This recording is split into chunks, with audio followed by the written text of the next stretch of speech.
So Bengals fans are keeping a close eye on T. Higgins' injury this week, right? Yeah, it's a big question mark going into the Chargers game. For sure. How much do you think his absence has been affecting the Bengals' offense these last few weeks? Oh, it's been noticeable. He's a top playmaker for them. When he's healthy, he's tough to cover. Absolutely. He and Chase together are a nightmare for. It's pick your poison, really. Do you focus on Higgins or do you try to shut down Chase? And without Higgins on the field, it seems like Chase has been seeing a lot more double coverage. Definitely. It's made it harder for him to make those big plays downfield. So getting Higgins back would be a huge boost for the Bengals. No question. It would open up the entire offense. Well, the good news is ESPN is reporting that the Bengals are hopeful he'll be back for the Chargers game. That's encouraging. Have they said anything about why they're so optimistic? It sounds like he's been progressing well in his rehab. He's had a few weeks of rest, and he even tested his quad out a bit last Monday.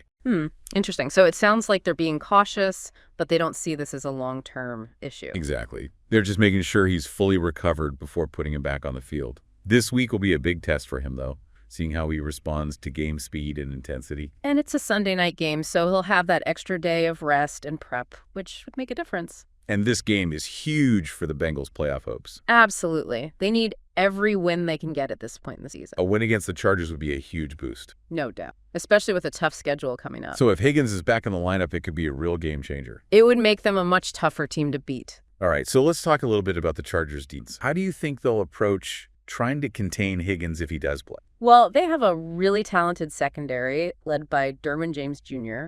He's one of the best safeties in the league. Yeah, he's a difference maker, so I'm sure they'll try to use him to help limit Higgins's impact. I wonder if they'll try to bracket him with a safety over the top and a cornerback underneath. It wouldn't be surprising. They'll want to prevent him from making those big plays downfield. But Higgins is a tough matchup. Yeah. He's big and physical. Yeah, he's not easy to jam at the line of scrimmage. It's going to be a fun battle to watch. Definitely a true strength-on-strength matchup. And the Chargers also have a pretty formidable pass rush led by Joey Bosa and Khalil Mack. They can get after the quarterback. The Bengals' offensive line will have their hands full trying to protect Burrow.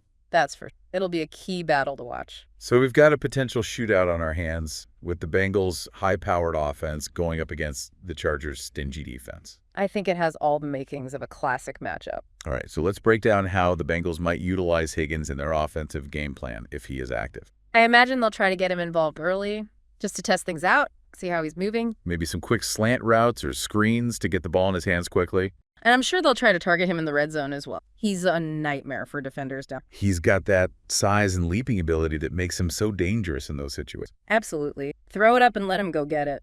And his presence on the field will also help open things up for Chase and the other receivers. Definitely, defenses won't be able to double-team Chase easily if they have to worry about Higgins. It will force them to spread their coverage and create more one-on-one matchups. And that's when the Bengals offense can really be. All right, so now let's flip the script and look at it from the Chargers' perspective. How do you think their defense might try to counter the Bengals' firepower? Well, I think they'll try to mix things up, keep Burrow guessing. So some disguised coverages, maybe some well-timed blitzes. Exactly. And they might try to double-team Chase at times, force the Bengals to rely on their other receivers. But with Higgins back in the lineup, that's not as easy to do. Right. The Bengals have a lot of weapons. Tough to shut them on. So it's going to be a real chess match between the two coaching staffs. Absolutely. I'm really interested to see what kind of adjustments they make throughout the game. All right, so let's not forget about special teams. They can always play a factor in a close game. Yeah, especially in a game like this one. The offenses are so potent. The Bengals have Evan McPherson, who's been a reliable kicker for them. And Kevin Huber, who's a veteran punter. The Chargers have Dustin Hopkins and J.K. Scott, who are both solid players. So I don't think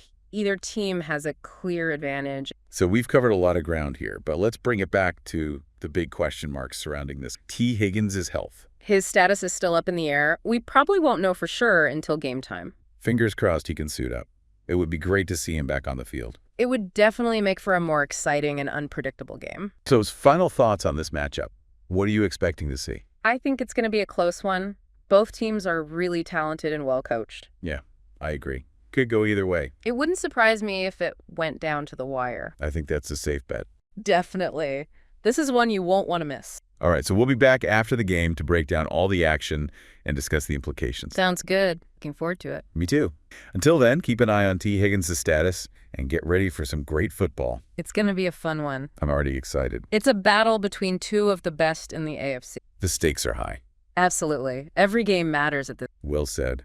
All right, so there you have it, folks. Our preview of the Bengals-Chargers game on Sunday Night Football. Be sure to tune in. It should be an epic one. And join us again after the game for our post-game analysis. We'll break down all the key moments and discuss the implications for both teams. You seem really interested in the strategy the Bengals might use if Higgins is back. Yeah, I'm curious to see how they might use him if his quad isn't quite 100%. It's a good question. Do you think they try to ease him back in or just let him loose right away? I think they'll want to get him involved early on. Test it out a bit, see how he's moving. Makes sense, but it's a tough matchup against the Chargers. They can't afford to hold back too much. True. And that's what makes it so interesting to think about.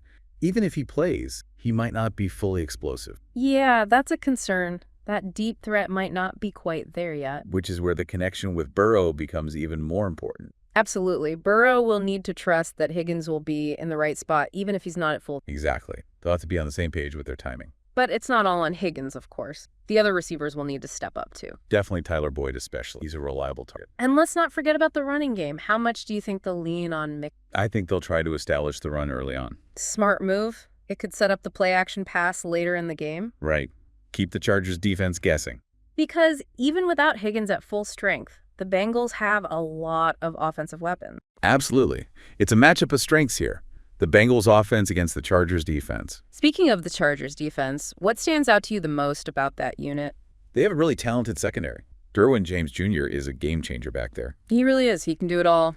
Cover tight ends, blitz the quarterback, you name it. And then they have Bosa and Mack coming off the edge. That pass rush is scary. It's a tough combination to face pressure from the front four and then lockdown coverage in the secondary. It's going to be interesting to see how they approach Higgins, if they try to shadow him with one cornerback or use a more zone-based approach. I'm guessing they'll mix things up. Try to keep Burrow and Higgins guessing. That sounds about right. Huh. It'll be a fun chess match to watch between the Bengals offensive coordinator and the Chargers defensive coordinator. Definitely. Ah. Lots of adjustments throughout the game, I'm sure. We can't forget about special teams either. They could be a factor in a close game like this. Field position will be important, Mhm. especially if the offenses are struggling to move the ball. The Bengals have McPherson and Huber, who have been pretty consistent. And the Chargers have Hopkins and Scott, who are solid. It seems pretty even on that front. So we've covered a lot about this matchup. Any final thoughts before we wrap up? I think this one is going to be close. Both teams are so talented. It really could go either way. I'm expecting a nail-biter. Wouldn't be surprised if it went in overtime. Agreed. This is one you won't want to miss. It's going to be a battle between two of the best in the AFC. Absolutely. The Bengals need this win to keep their playoff hopes alive. And the Chargers are looking to solidify their spot in the playoff picture. So the stakes are high. Absolutely. This game has all the ingredients of a classic. We'll be back after the game to break down all the key moments and discuss the implications. Sounds good. Can't wait to see how it unfolds. Me too. Until then, enjoy the game. It should be a good one. Yeah, you mentioned the Bengals fans and how loud they can get. Do you think that could actually affect the game? Oh, I definitely think so. Especially in a close game, that home field advantage could be huge. Makes sense. It's got to be tough for opposing teams to communicate when the crowd's that loud. And it can give the Bengals defense a real boost, when they need a big stop on third down. It's like having a 12th man on the field. Exactly. And we've talked a lot about the matchups and the strategy, but what about those intangibles? Leadership and momentum. Those can be huge factors in any game. Both of these teams have strong leaders in Burrow and Herbert. Two of the best young quarterbacks in the... And both teams are coming in with some momentum. Yeah, the Bengals are looking to bounce back from that tough loss to the Ravens. And the Chargers are on a bit of a roll. It's going to be interesting to see which team can set the tone early on. That first quarter could be crucial. Absolutely. A fast start can really swing the momentum in your favor. So as we wrap up our discussion of this Bengals-Chargers game, is there one key takeaway you want to leave our listeners with? I think the biggest thing is that this is going to be a close game. Both teams are so evenly matched. I agree. And with Higgins' status still up in the air, it's even harder to predict. It really could go either way. I wouldn't be surprised if it came down to the final possession. It's going to be an exciting one, that's for sure. It's definitely a real nail-biter. Yeah. This is what makes the NFL so great. The drama, the excitement, the unpredictability. Said it better myself. Well, folks, we've broken down this Bengals-Chargers matchup from every angle. We've analyzed the offenses, the defenses, the special teams, even the coaching matchups. We've looked at the history between these two teams Mm-hmm. and the potential impact of Tee Higgins' return. We've discussed the key factors that could determine the outcome of this game. And now it's time to sit back, relax, and enjoy what promises to be an epic showdown on Sunday Night Football. Be sure to tune in and join us again after the game for our post-game analysis. We'll break down all the key moments and discuss the implications for both teams. Until then, keep an eye on that injury report and get ready for some great football. Goodbye, and see you in the next video.